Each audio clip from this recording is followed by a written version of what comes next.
Dis papa, ils font quoi les sportifs quand ils sont pas sur le terrain ? Eh ben croyez-moi, quand votre fils vous pose cette question, ça fait réfléchir. Surtout quand on sait que pas mal d'entre eux jonglent avec un ou plusieurs jobs pour pouvoir joindre les deux bouts. Et j'ai réalisé que beaucoup d'entre nous se posent la même question.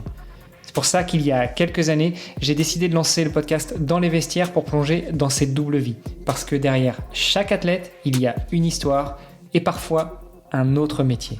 À peu près au même moment, j'ai rejoint ePlayer, un cabinet de recrutement spécialisé dans les recherches critiques.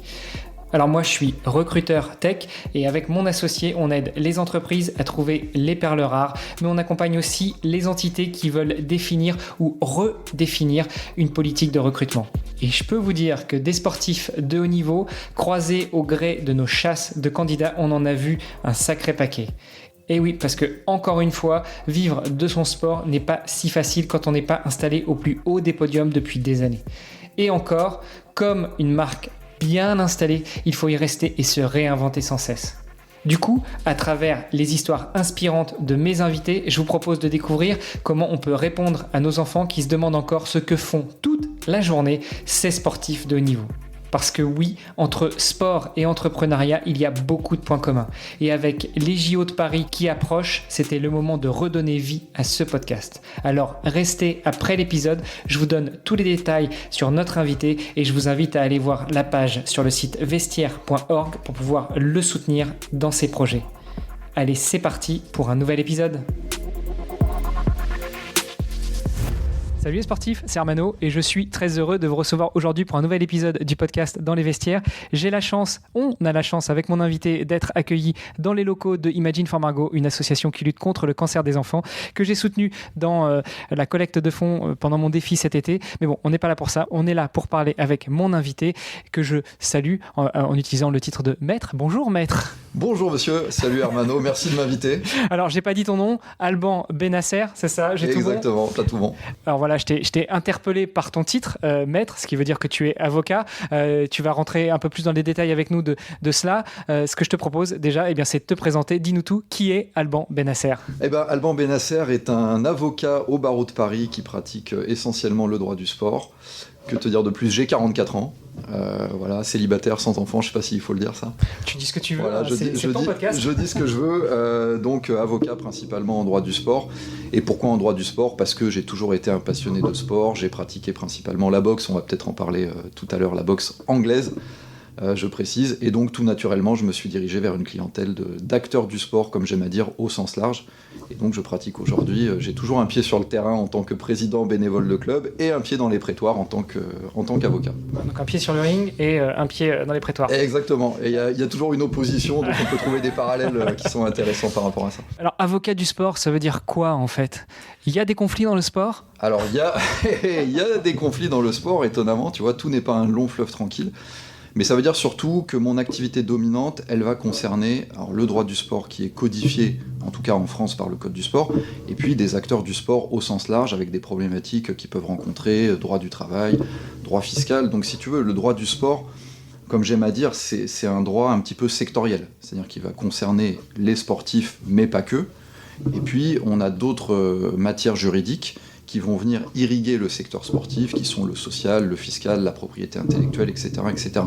Donc en réalité, le droit du sport, c'est juste appliquer des règles juridiques à un secteur d'activité qui est le secteur sportif, et ça donne des avocats en droit du sport. Oui, et puis on parle de droit du sport comme on pourrait parler d'autres droits, mais le fait d'être avocat, ça ne veut pas forcément dire aller au conflit, ça peut aussi, et tout simplement dire, être conseil d'acteur du sport. Je t'imagine avocat en droit du sport, ça veut dire que tu peux aussi être compétent pour assister un sportif ou une sportive de haut niveau qui va avoir besoin d'un conseil pour rédiger un contrat de sponsoring, pour rédiger un contrat avec un mécène, ce genre de choses. Exactement, tu as tout dit. En fait, l'activité d'avocat, elle est séparée. Alors, on ne va pas faire de pourcentage parce que chacun a son style, mais effectivement, tu as une activité de conseil et ou d'ailleurs une activité de contentieux. Et en réalité, la face émergée de l'iceberg, c'est la partie conseil. Donc c'est comment on va prévenir le contentieux. On va éviter justement d'aller dans les prétoires pour se taper dessus comme on se taperait dessus sur un ring. Et on va essayer de faire en sorte que tout le monde en sorte par le haut. Donc ça, c'est la partie conseil. Et tu as aussi toute la partie que tu as évoquée, c'est-à-dire la préparation de partenariats, des statuts de création de société, parce qu'on a des sportifs de haut niveau aujourd'hui qui sont qui sont très aguerris et très affûtés, notamment sur l'après-carrière, et qui préparent la suite par des créations de sociétés, par des pactes d'associés, des rédactions de statuts, etc., etc. Donc c'est des choses, moi, sur lesquelles je suis amené aussi à intervenir. Donc en fait, c'est extrêmement vaste, le métier d'avocat en droit du sport, et c'est pas uniquement le contentieux. En plus, pour terminer là-dessus, avec des spécificités qui sont que le droit du sport, il est transnational, comme tu le sais. On a le tribunal arbitral du sport qui est à Lausanne et qui joue un rôle extrêmement important, et donc ça a créé des règles spécifiques. On a le CNOSF aussi, avec un préalable de conciliation, donc il y a des procédures qui sont extrêmement particulières, et donc voilà, ça fait une grosse activité pour l'avocat que je suis. Bon, et moi, quand j'entends parler de droit du sport, j'imagine aussi toutes ces affaires liées au dopage. Est-ce que là, c'est droit du sport? Est-ce que c'est du pénal? Alors, évidemment, je t'embête, mais c'est pour apporter quelques précisions. Je te donne plein de perches. Est-ce que c'est du civil? C'est quel type de droit quand on est confronté à des problèmes de dopage? Eh ben alors, c'est une autre spécificité, si tu veux, du droit du sport, parce qu'en plus d'être un droit donc sectoriel, comme on vient de le dire, qui s'applique principalement au secteur du sport au sens large, c'est aussi un droit transnational, avec ce qu'on appelle la lex sportiva, qui est une espèce d'ordre juridique sportif, tu vois, qui dépasse les nations. Ça, c'est dû au caractère international du sport, avec des compétitions telles que les Jeux Olympiques, entre autres. Je vois pas de quoi tu parles. Eh ben, on est en 2024 à Paris, je ne vois pas de quoi tu parles. Il y a une petite ville dans cette bonne vieille Gaule, tu vois, au centre un petit peu, et qui s'apprête à recevoir un événement de dimension internationale, apparemment. Je ne sais pas si on est prêt, ça c'est un autre débat, mais en tout cas, il devrait se produire cet été. Et donc, la dimension internationale des compétitions fait que les règles, non seulement les règles du jeu, les règles techniques, mais aussi les règles juridiques s'appliquent de manière transnationale et transfrontalière, et c'est la raison pour laquelle, d'une part, la justice privée, avec l'arbitrage du tribunal arbitral du sport, a une grosse importance, et puis le principe d'universalité, de neutralité du sport, fait que voilà, tout ça est situé en Suisse, ça concentre tout le contentieux sportif, ou en tout cas une très grosse partie du contentieux. Et donc, pour répondre à ta question sur le dopage, en fait, le dopage répond exactement au même mécanisme, c'est-à-dire que tu as l'Agence mondiale antidopage qui décline un certain nombre de règles qui ont vocation à s'appliquer là encore de manière transnationale, et ensuite les agences nationales déclinent leurs propres règles, et ça fait que ce sera retranscrit en droit national. Donc la réponse à ta question, c'est des règles civiles avant tout. Il n'y a pas à proprement parler de règles pénales, sauf malversation, mais voilà, c'est surtout du droit civil qui va s'appliquer dans ce type de situation. Mais alors du coup, quand on voit, pour reprendre toujours cette histoire du dopage, et notamment le cyclisme, pour ne citer que lui, pendant le Tour de France, la police qui débarque dans les hôtels ou dans les camping-cars de certaines équipes, là on est sur du pénal, on est sur du civil, on est sur un melting pot de tous les droits, ou c'est juste parce qu'il y a suspicion de malversation justement liée au dopage? On a, j'ai envie de te dire, un peu les trois dimensions qui vont se mêler, c'est-à-dire que tu vas avoir les règles sportives, donc la réglementation technique de tel ou tel organisateur ou telle fédération internationale, par exemple pour le cyclisme. Donc ça, c'est un premier point, le règlement de la fédération qui a vocation à s'appliquer. Ensuite, tu vas avoir les règlements antidopage, donc là on est toujours sur du civil, qui eux ont vocation à s'appliquer aussi. Et puis ensuite, ce que tu décris, c'est le contrôle, c'est-à-dire on imagine bien que la plupart des athlètes, quand ils se savent en faute, ils n'ont pas envie d'être contrôlés, donc il va falloir les contraindre d'une manière ou d'une autre. Et ça se fait de deux manières. Ça se fait soit parce que tu as des contrôles inopinés avec des agents qui arrivent par exemple à l'INSEP, c'est des choses qui, pour que tes auditeurs puissent imaginer, on imagine l'INSEP, un entraînement en cours avec des sportifs de haut niveau qui sont en train de s'entraîner, mettons dans une salle de boxe par exemple, au hasard, et tu as des gens qui arrivent avec une valise avec tout l'équipement nécessaire au contrôle, mais c'est vraiment inopiné, quoi. Ils passent la porte, ils rentrent, et puis tout le monde va faire pipi, et on fait le contrôle comme ça, de manière inopinée. Et puis alors la deuxième option, c'est quand on n'arrive pas par ces moyens-là, qui sont encore des moyens un peu doux, un peu gentils, on peut avoir l'intervention des forces de police, des forces de l'ordre, etc. etc. Après, la partie pénale, elle va arriver potentiellement dans un deuxième temps sur l'administration de produits dangereux. C'est-à-dire non seulement c'est des produits dopants, mais en plus ça pourrait être des produits nocifs, dangereux pour l'organisme, et là on aura une autre dimension pénales qui pourraient s'ouvrir, mais ça va pas arriver dans un premier temps. Dans un premier temps, c'est la règle du jeu, la règle technique et la réglementation antidopage.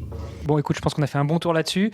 Un sujet qui, moi, me passionne, pas en tant que tricheur, mais justement, alors déjà comprendre quel pourrait être le mécanisme de certaines personnes qui se laissent tenter par le dopage, que ce soit le mécanisme technique, mais aussi le mécanisme psychologique. Pourquoi est-ce que je vais prendre un cachet ou m'injecter quelque chose, mais aussi sur tout ce qui peut tourner autour. Mais c'est pas le sujet aujourd'hui. Aujourd'hui, on est là pour parler de toi, de ton métier, de ce que tu fais pour et dans le sport. Revenons un petit peu à toi au début. Tu nous dis que tu es sportif, que tu as pratiqué un sport de combat, puisque la boxe est un sport de combat. Exact. Est-ce que tu te souviens de ton premier contact avec le sport ? Alors moi, pour te dire rapidement, je viens d'une famille où on a toujours eu le goût du sport et l'amour du sport. Moi, j'ai un papa qui a joué au handball, pas à haut niveau, mais il était aux portes du haut niveau. J'avais mon oncle qui était lui dans le haut niveau, dans le handball. Donc voilà, on a toujours été, on est 3 enfants, on a toujours baigné là-dedans. Donc mon premier souvenir, non, je sais que mon papa nous a toujours poussé vers les valeurs du sport. Donc j'ai pas forcément le souvenir du tout premier contact. Si, quoique, j'avais commencé moi justement par le handball, tu vois. Donc les chiens font pas des chats, comme on dit. Et en fait, j'avais pas du tout accroché, donc j'avais passé la visite médicale, et c'était le club qui organisait les visites à l'époque. Tu vois, t'avais pas besoin d'aller chez le médecin, faire ta visite, etc. Et mon premier souvenir, c'est ça. Je devais avoir, je sais pas, entre 6 et 10 ans, je sais plus exactement. Et la visite médicale pour avoir le certificat pour faire du handball. C'est ça mon premier souvenir. Et puis ensuite, le handball, ça n'a pas fonctionné. On faisait de la chasse sous-marine en famille aussi. Donc, à Paris. En Corse. On évitait d'aller se baigner dans la Seine, même si, apparemment, pour les jeux, tu vois, on y revient. C'est ça. Il semblerait que la Seine soit praticable, donc écoute, bonne chance. Mais voilà, on a fait de la chasse sous-marine aussi, l'apnée, donc je m'entraînais aussi à l'apnée, je me suis entraîné à l'apnée. J'ai fait principalement ensuite de la boxe anglaise. Donc pour tes auditeurs, ceux qui ne connaîtraient pas, la boxe anglaise, on attaque avec les poings et on utilise les jambes uniquement pour se déplacer, contrairement à d'autres disciplines comme le kickboxing, la boxe thaï, la savate, où là on va utiliser les jambes également pour attaquer. Et donc voilà, j'ai pratiqué pendant des années, j'ai passé ensuite mes diplômes fédéraux, puis mes diplômes d'État, BPGEPS, DEGEPS en tant qu'entraîneur. Et donc j'ai toujours aujourd'hui une carte d'éducateur sportif en tant qu'entraîneur. Et puis j'ai pratiqué aussi sur des publics dits éloignés de la pratique sportive, donc le public en situation de handicap et le public carcéral, donc avec le SPIP, le service pénitentiaire d'insertion et de probation. J'ai fait boxer des détenus, j'ai participé à la réinsertion de détenus par l'intermédiaire de la boxe. Je suis toujours président de club, président bénévole, donc dirigeant, et puis j'ai été formateur pour la Fédération française de boxe, secrétaire général de comité régional et président de comité départemental, donc j'ai vu les instances et les coulisses des organes déconcentrés d'une fédération olympique telle que la fédération de boxe. J'ai mon avis sur le sujet, mais bon, peut-être qu'on pourra en parler par la suite. Ouais, donc tu n'as pas vu que dans les vestiaires de la boxe, tu as vu bien au-delà, les coulisses aussi. Exactement, j'ai vu à peu près tous les compartiments Il s'est trouvé que pour moi c'était la boxe, mais d'un sport olympique, avec l'organisation que tu peux retrouver dans toutes les disciplines, le monde associatif, les bénévoles, la pénurie de bénévoles, les pratiquants loisirs, les pratiquants compétiteurs, les pratiques éloignées que je viens de citer, l'handicap, etc., etc. Et puis comment tout ça s'organise, c'est-à-dire comment ça marche une fédé, par qui c'est dirigé, quels sont les contrôles ou pas d'ailleurs que peut exercer l'État sur ce secteur d'activité. Donc oui, j'ai vu au-delà des vestiaires. Est-ce qu'à un moment, tu t'es posé la question dans ta pratique, avant d'intégrer toutes ces différentes instances, du haut niveau ? Est-ce que c'est quelque chose qui te titillait ou tu as toujours souhaité rester un pratiquant amateur ? Et si je ne m'abuse d'ailleurs, c'est la pratique amateur de la boxe qui est au JO, ce n'est pas un sport professionnel. Exactement, tu as tout à fait raison. C'est la boxe amateur qu'on appelle aussi d'ailleurs la boxe olympique, la boxe dite olympique. Et alors avant de répondre à ta question me concernant, on a coutume de dire, je fais une petite digression là-dessus, que en fait c'est 2 sports différents presque, la boxe amateur et la boxe professionnelle, parce que le format est pas le même. Tu vois, tu es sur 3 reprises en boxe amateur, là où en boxe professionnelle tu peux aller jusqu'à 12, donc déjà le temps du combat n'est pas le même, et donc les qualités physiques qui sont mises à contribution ne sont pas les mêmes. Donc c'est presque 2 sports différents, et le grand public connaît bien la boxe professionnelle parce que c'est spectaculaire, parce que c'est celle qui est la plus diffusée. Parce que Rocky, parce que toutes ces stars... Exactement, tous les excellents films, Million Dollar Baby, Rocky, etc. Et des films de boxe, il y en a plein. Moi, je conseille à tes auditeurs The Boxer, avec Daniel Day-Lewis, sur un fond de conflit en Irlande du Nord, qui est un très bon film de boxe. Et c'est 2 sports différents, et le public, le grand public, connaît plus la boxe professionnelle que la boxe olympique. Donc ça, c'est un premier point. Moi, le haut niveau, non, c'est jamais quelque chose que j'ai eu en ligne de mire, pour plein de raisons. D'abord, j'ai commencé la boxe trop tardivement pour pouvoir prétendre au haut niveau, puisque le pic de performance en boxe, pour les hommes, il est aux environs de 24 ans. Tu vois, donc 24-25 ans, donc ça veut dire qu'il faut commencer au berceau, et moi j'étais pas encore dans la boxe à ce moment-là, donc non, c'est quelque chose qui m'a jamais titillé. En revanche, c'est quelque chose que je connais, c'est un sujet que je connais, avec des boxeurs que je peux côtoyer, et notamment qui ont participé, qui ont fait partie des équipes de France, et des entraîneurs aussi des équipes de France que j'ai eu le plaisir de connaître, et qui m'ont formé d'ailleurs moi en tant qu'entraîneur aussi. Oh, beau parcours quand même. Et tout ça à côté des études de droit.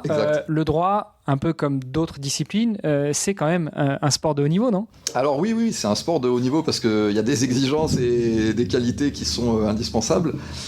C'est des longues études pour devenir avocat, c'est quasiment 7 ans d'études. Donc il faut une certaine discipline, il faut une certaine rigueur, c'est exigeant. La rigueur juridique aussi, c'est une école... pas dire une école de vie, ça ferait des grands mots, mais voilà, il faut être en tout cas quelqu'un de sérieux et d'assidu. Et puis, ce que je disais tout à l'heure, tu retrouves des analogies entre le combat, l'opposition pugilistique et le débat d'idées que tu peux avoir sur le terrain judiciaire. Pugilistique, quel beau mot de pugilat, n'est-ce pas ? Exactement. Alors le pugilat, petite anecdote encore une fois, c'est l'ancêtre de la boxe à l'époque de la Grèce, où dans les premiers Jeux Olympiques, tu avais des combattants qui portaient ce qu'on appelait des cestes, qui étaient des lanières de cuir en fait, qui s'enroulaient autour des mains pour combattre. Il n'y avait pas de gants à l'époque, et c'est un peu l'ancêtre des bandages que tu retrouves aujourd'hui, tu vois, sous les gants, que les combattants enfilent pour protéger les métacarpes et la première phalange lorsqu'ils combattent. Donc voilà. Donc... Ah, c'est pas pour protéger la tête de l'adversaire, c'est juste pour se protéger soi, c'est ça ? C'est principalement pour protéger la main, parce que c'est l'outil de travail du boxeur. Et après, on pourrait rentrer sur, mais je pense que c'est pas l'objet, mais sur les tailles de gants, le rembourrage et la protection aussi de l'adversaire, et l'intégrité physique du boxeur avec les commotions cérébrales, la gestion du chaos, qui sont des sujets passionnants. Mais pour poursuivre le parallèle avec le monde judiciaire, le débat judiciaire, d'abord, tu as énormément d'avocats qui pratiquent la boxe, en tout cas de plus en plus, et tu as beaucoup de ce qu'on appelle les cols blancs, notamment des hommes politiques, qui eux aussi pratiquent la boxe parce qu'ils y trouvent un exutoire, et puis aussi peut-être des valeurs, tu vois, on appelle ça le noble art, donc un sport de gentleman, en tout cas c'est ce qu'on aime à dire. Est-ce que ça se vérifie ? Je ne sais pas. Le sport de gentleman, oui. Le fait que ce soit pratiqué par des gentlemen, je ne sais pas. Voilà, on ne rentrera pas dans ce débat. Non, ne rentrons pas dans ce débat. Mais en tout cas, voilà, force est de constater qu'il y a un public qui est extrêmement large, et il y a une sociologie de la boxe qui est passionnante, et du coup, le domaine judiciaire et le domaine de la boxe se rejoignent, en tout cas au moins par l'opposition et la ténacité que ça peut réclamer. Ouais, et puis tout à l'heure, on revenait justement sur ce métier d'avocat, sur cette vocation d'avocat, oui, où tu me disais que la partie émergée de l'iceberg, c'est effectivement le conseil, et la confrontation, c'est ce qui est moins visible. Oui. Par contre, en termes de répartition, tu l'as dit, c'est propre à chacun. Je pense qu'il y a des avocats qui vont préférer aller plaider, d'autres qui vont préférer être derrière les bureaux ou à faire du conseil. Mais pour faire un parallèle avec l'entraînement, c'est pareil. C'est-à-dire que l'objectif d'un sportif et même d'un boxeur, ça va finalement être de monter sur le ring pour combattre, que ce soit une compétition officielle ou non. Mais avant tout ça, il y a toute une partie de préparation, qu'elle soit physique, mentale ou autre, comme ton métier d'avocat. Tu montes pas, non pas sur le ring, mais tu vas pas au prétoire, les mains dans les poches, sans avoir rien préparé. Il y a déjà énormément de travail en amont. Ouais, complètement, tu as tout à fait raison. Et en fait, la préparation mentale, tu vois, que tu viens d'évoquer, c'est un domaine aujourd'hui, dans le sport amateur, je parlerai pas du haut niveau, mais en tout cas dans le sport amateur qui est assez méconnu. Et qui, dans mon métier, est très importante. Parce qu'effectivement, quand tu te prépares à une plaidoirie, tu vois, tu as une forme de projection mentale comme ça qui se fait. Tu as une gestion de la respiration aussi, une gestion du souffle qui est extrêmement importante pour gérer ton débit de parole, etc., etc. La gestion des silences, les effets que tu vas vouloir créer. Et puis la posture physique aussi. C'est-à-dire que moi, quand je plaide, j'aime bien être le plus relâché possible, tu vois, ne pas être trop tendu. Et c'est quelque chose que tu retrouves en boxe, et pour le coup, on dit toujours en boxe, le relâchement musculaire est extrêmement important parce que c'est ce qui va te donner une vitesse de réaction, une vitesse d'exécution. En fait, si tu es tout le temps gainé, contracté, c'est pas bon. J'imagine que même pour encaisser les coups, en fait, il vaut mieux être détendu sur la réserve, mais détendu plus que complètement coincé. En fait, il y a deux phases, si tu veux. C'est-à-dire que quand tu es en phase de préparation d'attaque et d'attaque, il vaut mieux être relâché.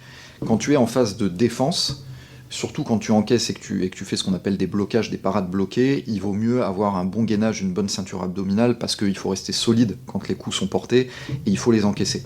Donc si tu es trop relâché, ça devient contre-productif.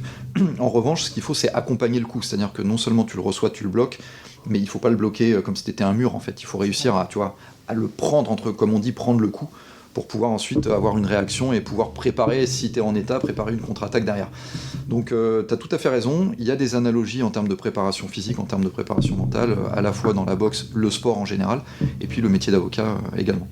Et dans le métier d'avocat, il y a aussi ce jeu d'être préparé à prendre des coups, les prendre, les recevoir et les renvoyer. Exactement, mais c'est un vrai débat. Alors en plus, si tu veux, c'est très intéressant parce qu'il n'est pas... sur un ring, c'est des phases qui s'alternent de manière permanente, c'est-à-dire préparation d'attaque, attaque, défense, contre-attaque, et tout ça, ça s'alterne, tu vois, de manière instantanée. Dans un prétoire, c'est pas la même chose, puisqu'en fait, la parole est très codifiée. La demande a la parole en premier, et puis il va dérouler son argumentaire pendant 10, 15, 20, 30 minutes, même quand la juridiction est prête à écouter quelqu'un parler pendant 30 minutes. Et puis ensuite, la défense a la parole et va dérouler à son tour son argumentation qui va durer autant de temps. Donc en fait, on ne s'interrompt pas.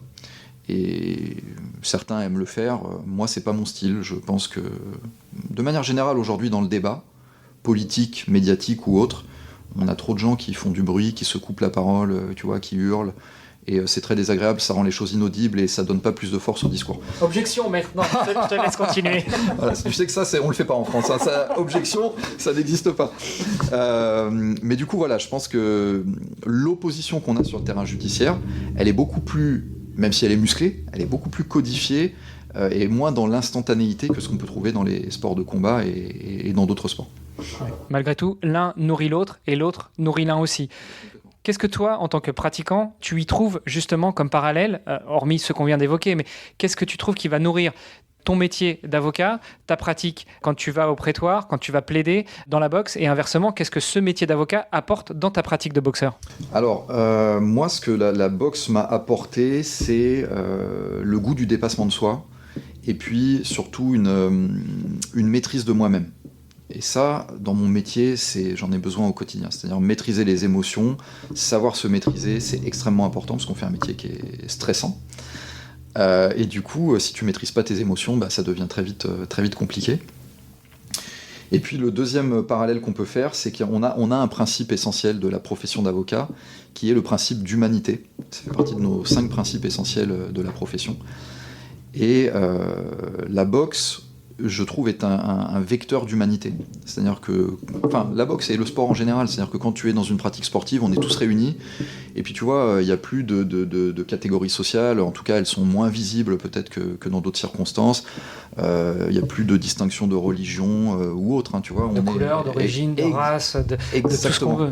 Exactement, et cette universalité du sport, tu vois, c'est ce qui rend les choses belles, et c'est ce qui nous réunit en humanité. En tout cas, moi, c'est ce que je pense. Et donc, ça tombe très bien, parce que l'un des principes de la profession, c'est le principe d'humanité. Donc toi, tu commences à pratiquer la boxe en parallèle de tes études. Et puis, comme ton objectif de haut niveau, c'était dans les études et dans la profession d'avocat et non pas dans le sport, qu'est-ce qui t'amène justement à aller vers d'autres choses dans le sport, que ce soit intégrer des instances, que ce soit proposer le sport dans d'autres circonstances, comme par exemple aux personnes qui sont éloignées de la pratique? Qu'est-ce qui fait que tu vas dans cette orientation-là plutôt que d'aller sur la, entre guillemets, simple pratique? D'abord parce que mon club avait décelé chez moi des qualités pédagogiques et ils estimaient que je pourrais être un bon entraîneur. Ça, c'est une première chose.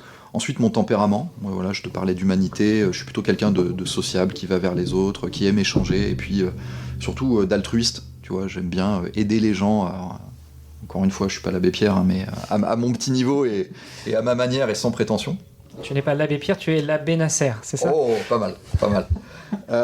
Et donc, c'est ces qualités-là, je pense, qui ont fait que voilà, naturellement, quand la pratique ne me passionnait plus, je me suis tourné plus vers l'entraînement. Donc ça, c'était intéressant. J'aimais encadrer, j'aimais transmettre aussi ma compétence et mon savoir.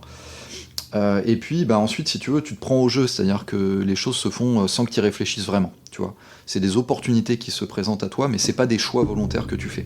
Et donc de fil en aiguille, j'étais entraîneur, j'ai entraîné, puis l'idée m'est venue de créer mon propre club, donc je suis devenu président de club, j'ai créé une association, et puis une deuxième, et puis une troisième, et puis j'ai rencontré des élus dans des municipalités qui ont vu comment je travaillais, qui m'ont fait confiance, qui m'ont ouvert d'autres portes, etc., etc. Et puis la fédération elle-même, la fédération de boxe, à un moment, m'a proposé d'être formateur, considérant là encore que j'avais des qualités pédagogiques. Et puis de formateur, j'ai été invité à intégrer des instances, etc. Donc c'est le hasard en fait des rencontres, pour répondre à ta question. Moi, j'avais jamais pensé un jour être dans les coulisses et sortir des vestiaires, pour reprendre la comparaison que tu faisais tout à l'heure. Pour moi, j'étais content de venir transpirer, pratiquer mon sport, j'y prenais du plaisir, je rencontrais des gens, il y avait une bonne ambiance, la camaraderie. Mais jamais j'aurais pensé intégrer les instances, et ça s'est fait un peu, entre guillemets, par hasard de la vie. Et est-ce que là aussi, tu fais des parallèles entre ces instances que tu as intégrées et les rôles que tu y as joués, ton métier d'avocat et le sport que tu pratiques ? Je pense que, si tu veux, on perd aujourd'hui de plus en plus, et je le regrette, le goût du débat. On a évoqué tout à l'heure la discussion, le débat, etc. etc. On n'arrive plus à s'écouter, on est dans des sociétés qui sont en tension, où il y a beaucoup de violence larvée, tu vois, d'agressivité, etc., etc. On le sent tous intuitivement, voire même on le constate. Et donc le point commun, moi, que je verrais, c'est le métier d'avocat, c'est un métier de débat, évidemment. Et les instances fédérales, c'est théoriquement le lieu d'une expression démocratique. J'aime le théoriquement. Voilà. On n'est pas forcément là pour faire de la polémique, non. Mais si tu veux, on pourra en parler. Mais si tu veux, j'exprime un avis qui n'engage que moi. Voilà. Il n'y a pas de polémique dans ce que je dis. Mais au-delà de ça, je veux dire, le législateur s'est emparé de la question, puisque la loi du 2 mars 2022 sur la démocratisation du sport en France est faite justement pour renforcer le processus démocratique, la transparence, dissuader les présidents de fédération de cumuler des mandats pendant trop longtemps, etc., etc. Et en réalité, c'est une très bonne chose, parce que, théoriquement, ça devrait être le lieu d'une expression démocratique où tous les pratiquants devraient être représentés.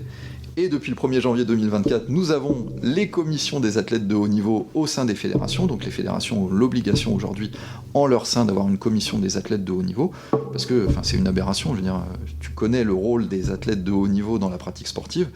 Ils n'avaient pas de commission qui les représentait au sein des instances, par exemple. Donc leur voix n'était pas portée au plus haut niveau des fédérations. Et donc, pour conclure là-dessus, tout ça pour te dire que le parallèle pour moi, c'est ça.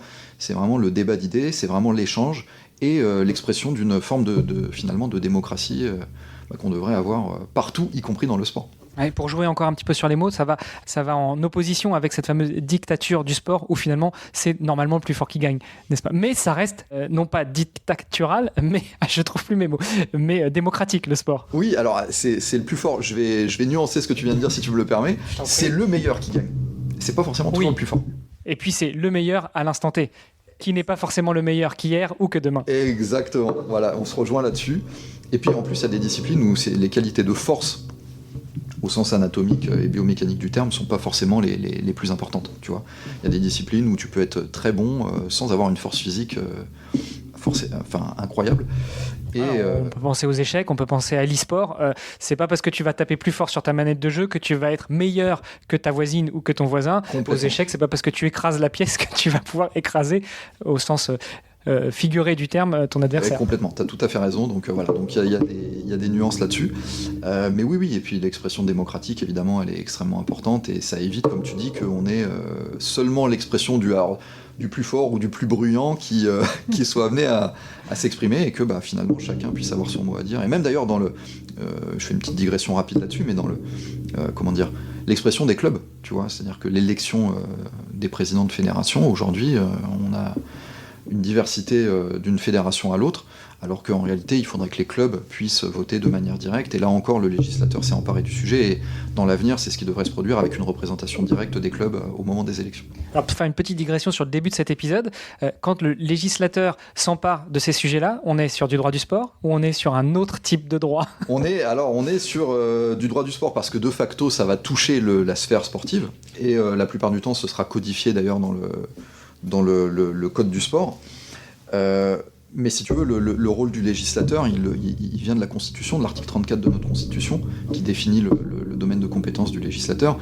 Et il s'exerce de deux manières. Il s'exerce soit à travers des projets de loi qui sont portés donc par le gouvernement. Le gouvernement est à l'initiative d'un projet qui ensuite est discuté devant les assemblées, l'Assemblée nationale, Sénat.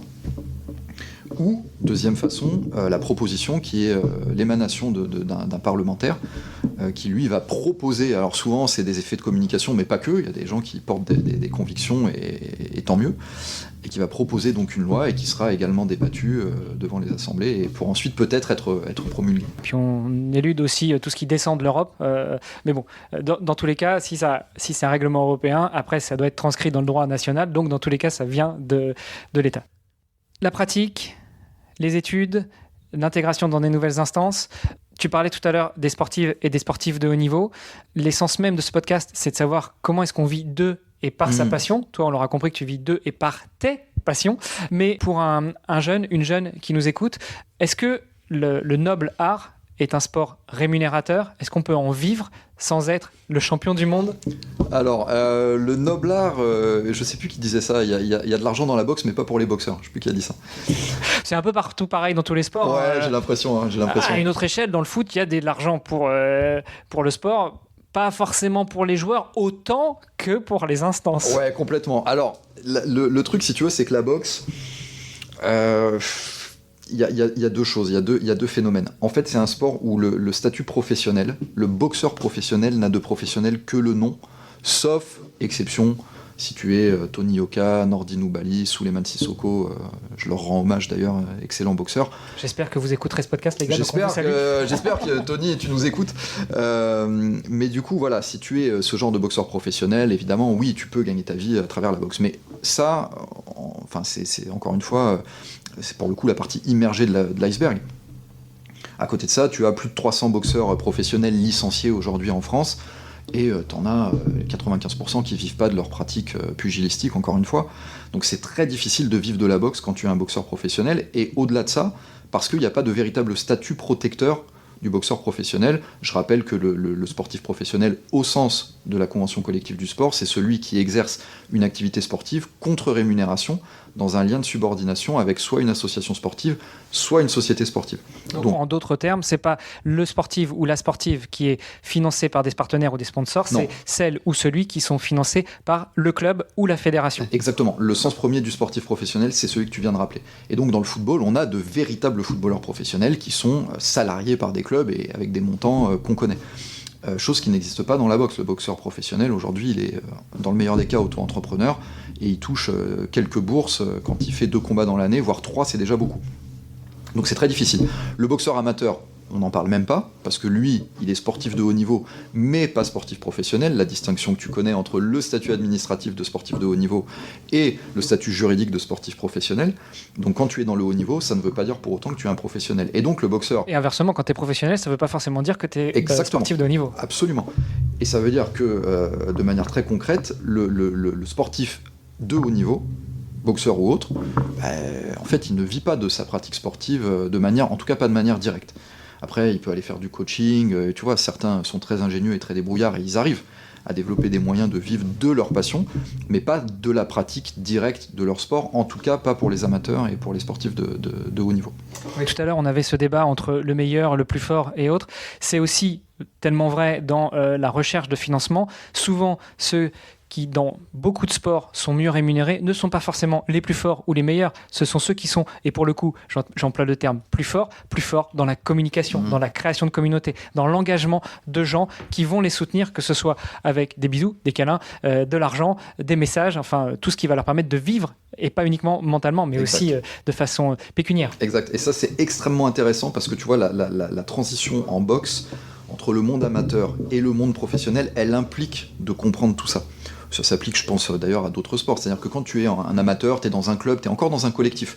Tu vois, on a l'habitude de dire que la boxe est un sport individuel collectif parce que tu t'entraînes de manière collective, tu es entouré, etc. Quand parce que Rocky, ça va, on voit qu'il tape dans un punching ball, mais en réalité, il a quand même besoin d'un sparring partner, donc d'un partenaire d'entraînement. Exactement. Et donc, quand tu deviens professionnel, c'est plus le même monde. C'est-à-dire que tu deviens beaucoup plus, déjà auto-entrepreneur, tu es individuel, et c'est pas du tout la même chose. Et en fait, ce qui est important pour un sportif professionnel ou de haut niveau, c'est de se dire qu'il est un entrepreneur. Et que donc autour de lui, soit il doit avoir une équipe de gens compétents, alors un avocat par exemple, mais aussi un comptable, un community manager, enfin tu vois, des gens qui vont vraiment gérer toute cette partie entrepreneuriale. Parce que sinon, ça devient vite très difficile. Et comme tu l'as souligné, si t'as pas compris qu'il faut communiquer, si t'as pas compris qu'il faut être entouré, derrière tu plafonnes. Et tu as du mal à trouver des partenaires en plus.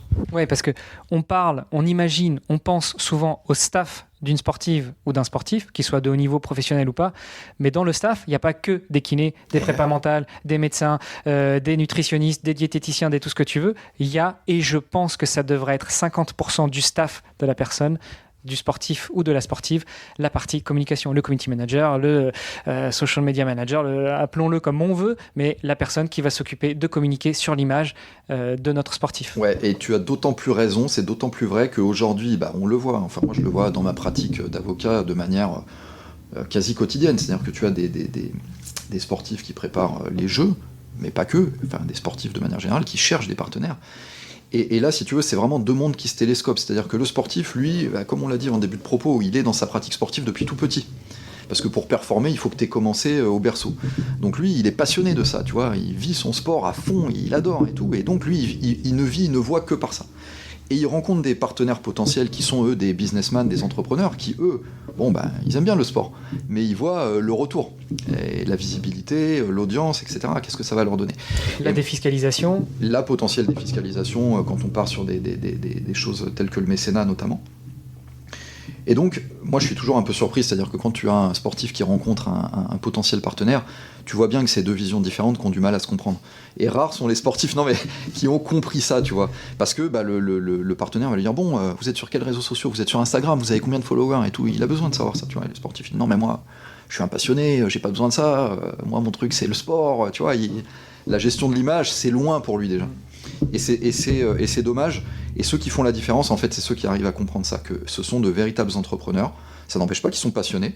On peut être passionné et avoir une logique de profit. C'est pas incompatible, tu vois. On a l'impression que pour être passionné, il faut rester dans la pauvreté, c'est pas péjoratif, mais tu vois, dans le monde associatif, local, avec très très peu de moyens. Et si tu touches de l'argent, tu n'es plus un passionné. Il y a certains sportifs qui sont passionnés et qui sont juste pleins aux as. Et voilà, tu vois. Et ça, c'est encore dans notre culture franco-française. On peut parler de ce qui se fait aux États-Unis, mais dans notre culture franco-française, c'est un peu tabou. Tu vois, tu es un sportif, tu es un passionné avant tout, et puis l'argent, il faut pas trop en parler, quoi. Donc c'est dommage parce que les premiers à pâtir de ça, c'est les sportifs. Ils ont du mal à trouver des partenaires, ils ont du mal à trouver des ressources. Ils vivent pas, comme on l'a dit, de leur pratique sportive de manière directe en tant que telle. Et c'est très dommage parce que c'est des personnes. Enfin, moi, dans le sport, j'ai croisé des personnalités extraordinaires. Et les voir comme ça, vivoter, chercher des ressources, galérer, ça fait mal au cœur, quoi. Tu te dis, ils mériteraient tellement d'être plus accompagnés et plus mis en lumière, et avec des gens comme toi qui le font par un média, par exemple, et c'est toujours un plus. Ouais, et puis là, on parle de ceux qui sont en train de galérer pour leur pratique, et on n'a même pas encore imaginé comment est-ce que ça va être à la fin de leur pratique. Parce que si ils ont tout mis all-in sur le sport et pas forcément sur la formation ou autre, comment est-ce qu'on se reconvertit quand on n'est plus sportif de haut niveau ? Il y a tellement de sujets qu'on pourrait aborder. On va peut-être pas faire un épisode de 2 heures non plus. En tout cas, moi, ça me plairait, mais on va peut-être raccourcir un peu. Je parlais du staff tout à l'heure. Comment est-ce qu'un avocat, justement, comme toi, là-dessus, que ce soit en droit du sport ou en droit du travail, comme c'est ta spécialité aussi, peut intervenir, que ce soit dans le conseil ou après dans un éventuel conflit, surtout dans cette année olympique? Parce qu'il y a une chose qui m'importe de le dire. Là, on parle de la communication pour les sportifs. Il faut que les sportifs comprennent que finalement, ce qu'ils ont à échanger, ce qu'ils ont à vendre à des potentiels partenaires, c'est leur image et le retour sur investissement. Mais on parle de ce retour sur investissement. En année olympique, on a un freeze, on a un moment où les sportifs olympiques sponsorisés ne peuvent plus faire la promotion de leur partenaire, à moins que ce partenaire soit un partenaire officiel des Jeux Olympiques. Et à mon avis, quand il est déjà partenaire des Jeux Olympiques, il n'a pas non plus encore un autre billet à mettre sur des personnes individuelles. Donc c'est un point aussi qu'on doit aborder, et ça relève aussi du droit du sport. Ouais, complètement. Ça, c'est ce que tu évoques là, c'est la règle 40 de la charte olympique. Et qui codifie la communication des sportifs durant la période des Jeux. Bon, c'est des règles extrêmement complexes, donc je ne vais pas rentrer dans le détail. D'abord, ce serait long, et pour les auditeurs, ce ne serait pas forcément intéressant. Mais en gros, ce qu'il faut retenir à l'esprit, c'est ça, c'est que le sportif, pendant la période des Jeux, celui qui participe aux Jeux n'est pas libre de communiquer sur ses partenaires comme il le voudrait. Ni le sportif, ni le partenaire. C'est ce que j'allais te dire. À l'inverse, le partenaire, sauf s'il est partenaire officiel, est très très très restreint sur la communication qu'il peut faire, et ça peut donner lieu à des actions judiciaires, et l'utilisation des emblèmes olympiques aussi, en contrefaçon, etc. Tout ça est très encadré. La problématique, c'est ça, c'est que le sportif aujourd'hui, la communication, elle est cruciale. En même temps, quand il fait les Jeux Olympiques, il est contraint, il est contrôlé dans sa communication. Mais les Jeux, c'est un temps extrêmement fort, évidemment, dans la vie d'un sportif. C'est des années de préparation, c'est pas juste les 4 années qui précèdent, c'est bien avant. Donc oui, c'est extrêmement important. Mais au-delà de ça, une fois que les Jeux sont finis, il aura besoin, et tu l'as dit, l'après-carrière, il aura besoin de penser, d'anticiper et de communiquer de toute façon. Donc au-delà de la contrainte de la règle 40 de la charte olympique, le sportif se doit aujourd'hui, à mon sens, d'être un communicant et de comprendre les règles de la communication, réseaux sociaux ou autres, de toute manière. D'ailleurs, on a des très bons conférenciers, on a des gens qui comprennent ça très très bien. Et puis l'après-carrière, bon, après c'est un autre sujet, mais je sais pas si tu veux qu'on poursuive sur la question de l'après-carrière. Allons-y. L'après-carrière, moi je crois que le tort que peut-être... Alors, c'est peut-être un choix politique aussi, c'est-à-dire que le sportif se dit que l'après-carrière, ce sera forcément du sport. Parce que c'est ce qu'il a fait toute sa vie, et donc ce qu'on va lui proposer, ce que les fédérations notamment vont lui proposer, c'est de passer des diplômes, les BPGEPS, les DEGEPS, voire les DESGEPS, pour être entraîneur, et pour continuer en fait, une fois qu'il aura plus l'âge de performer, finalement d'être dans la pratique et d'être dans le milieu, et d'amener une expérience qui est incontestablement très utile, puisque ils ont connu le haut niveau, donc c'est des gens qui peuvent être de très bons entraîneurs s'ils ont la pédagogie nécessaire. Ça, c'est un premier point. Donc en fait, si tu veux, on les conditionne un peu sur le fait que derrière, ce sera l'entraînement, la transmission, etc. etc. Et tu as de rares exceptions qui arrivent à se reconvertir autrement dans de l'entrepreneuriat au sens plus large. Alors soit parce qu'ils vont créer des agences où ils vont aider d'autres sportifs dans la reconversion, tu vois, dans du recrutement, dans de la mise en relation, etc. etc. Ou alors ils vont développer des pratiques autour de leur sport qu'ils ont connu, soit à travers des salles privées qu'on a dans la boxe. Tu vois, tu as des boxeurs qui créent des salles privées et qui continuent ensuite de transmettre, mais d'une manière beaucoup plus commerciale. Qui se transforme plus en entrepreneur qu'en sportif ou en entraîneur, transmetteur des valeurs et de la pratique sportive. Exactement, le statut est complètement différent. Ou alors en développant même des choses avec le monde de l'entreprise, c'est-à-dire qu'ils vont arriver, proposer des conférences, des interventions, et puis organiser du team building, de l'incentive, des choses comme ça.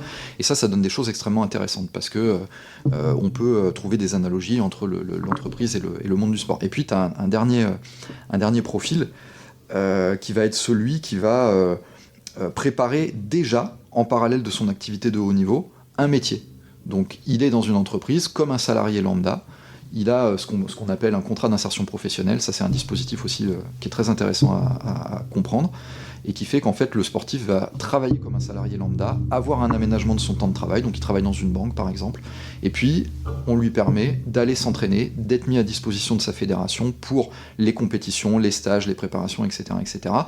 Et donc l'employeur va toucher une contrepartie financière de la part de l'ANS, l'Agence nationale du sport, qui va compenser en fait ce temps que le sportif ne va pas passer dans l'entreprise. Donc ça, beaucoup d'athlètes de haut niveau devraient s'intéresser à ça, parce que non seulement ça leur permet d'avoir une stabilité financière, ça leur permet d'apprendre un métier et d'être un salarié finalement dans un secteur qui n'a rien à voir avec leur pratique sportive, et puis aussi de préparer une carrière à plus long terme. C'est-à-dire qu'ils sont dans une banque, pour poursuivre mon exemple, et ben, au-delà des Jeux Olympiques ou de leurs échéances, ils seront toujours dans cette banque, ils évolueront, ils graviront les échelons et ils pourront faire carrière aussi là-dedans. Depuis 2012, en tout cas en France, ça permet aussi de préparer l'avenir, mais l'avenir encore plus lointain que la reconversion, la retraite. Ils marquent des points, enfin cotisent pour la retraite, que ce soit d'un point de vue points pour la retraite, d'un point de vue temps de travail et d'un point de vue rémunération aussi. Chose qui n'existait pas avant 2012. Mais on va revenir là-dessus. Le régime de retraite, voilà, ça c'est encore, qui n'existait pas. C'est-à-dire que tu as une distinction, je fais très très vite là-dessus, entre ceux qui ont été sportifs de haut niveau avant 2012 sur les listes ministérielles et ceux qui l'ont été après. Bon, il y a une distinction là-dessus sur l'acquisition des trimestres, les rachats de trimestres, etc. Mais ceux qui voudront des renseignements m'appelleront. Mais en tout cas, voilà, tu as raison, il y a une distinction par rapport à la date de 2012. Bon, tu parles de CIP, de ces conventions d'insertion professionnelle, et c'est là aussi que toi, en tant qu'avocat spécialisé dans le droit du sport, tu interviens pour accompagner des sportifs de haut niveau qui doivent mettre en place, relire, faire signer ce type de convention avec des entreprises, avec l'État. Exactement. C'est des conventions en plus qui sont complexes parce qu'elles sont multipartites, elles sont à minima tripartites, elles peuvent même être quadripartites, tu peux avoir la fédération elle-même qui va être partie à la convention. Donc en général, les parties, c'est l'employeur, l'athlète salarié et puis l'ANS, l'Agence nationale du sport. Donc c'est des conventions complexes et moi j'accompagne effectivement des athlètes dans ce genre de schéma juridique et puis aussi des employeurs. Parce que l'athlète, l'ANS par exemple, tu dis l'ANS, il sait ce que c'est. Une banque, tu dis l'ANS, tu vois, ils froncent les sourcils un peu. Donc, ils ont encore plus besoin, les employeurs, peut-être, d'être accompagnés et qu'on leur explique comment ça se passe, ce genre de convention. Et c'est aussi mon métier. Ouais, tu es le tiers de confiance. Tu viens aussi les aider pour que tout ça se passe aussi dans un esprit d'apaisement. Tu es en fait l'arbitre, pour reprendre l'analogie avec le ring, tu es l'arbitre qui va s'assurer que tout se passe bien et que les coups soient distribués selon les règles et pas de mauvais coups en dessous de la ceinture. Tu as tout résumé, c'est exactement ça. Super. Alban, j'ai l'habitude de finir ce podcast avec 2 questions à mes invités. La première, si on pouvait être dans un monde idéal mais parallèle, si tu pouvais te projeter à côté du petit Alban qui va monter pour la première fois sur le ring, faire de la boxe, que lui te connaisse, sache exactement toute la vie que tu as vécue depuis ce moment-là où tu le rencontres, qu'est-ce que tu penses que lui te dirait en te voyant ? Il me dirait, je sais pas ce que je veux faire, je sais pas ce que je vais faire. Il serait dans l'incertitude, mais qui est propre au monde du sport, en fait. Enfin, tu le sais, hein, quand tu t'engages dans une démarche sportive et compétitive de surcroît, il y a toujours de l'incertitude.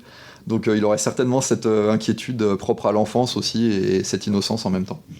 Et puis la deuxième partie de la question, c'est qu'est-ce que moi je lui dirais ?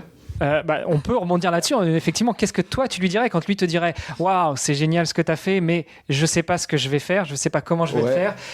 Toi, du coup, tu devrais lui répondre. Donc, qu'est-ce que tu lui dirais ? Je lui dirais, ne t'inquiète pas, ça va bien se passer.